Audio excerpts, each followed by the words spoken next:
Historical perspectives with dramatic play. When helping students step into the world or the role of the character, I often use some costumes or simple props like the bows or just some books that I've taken off the bookshelf to give me a little bit of a schoolgirl look. And even just the books, right? Just holding the books, feeling like someone who's walking to school, just to help us feel the character a little bit, step into the world of the character a little bit.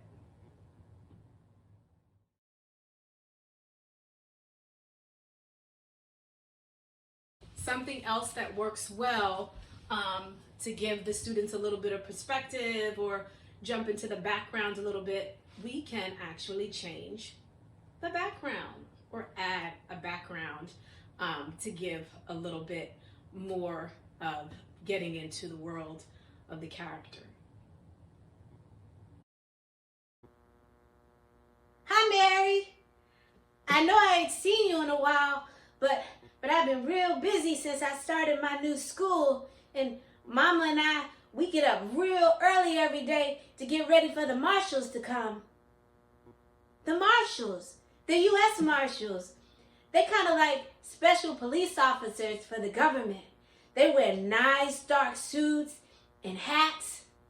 Makes them look real important, because they are.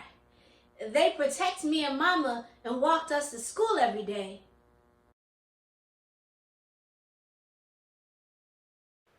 Contact Dramatic Play for workshops, residencies, and assemblies where you can discover and create your historical perspectives.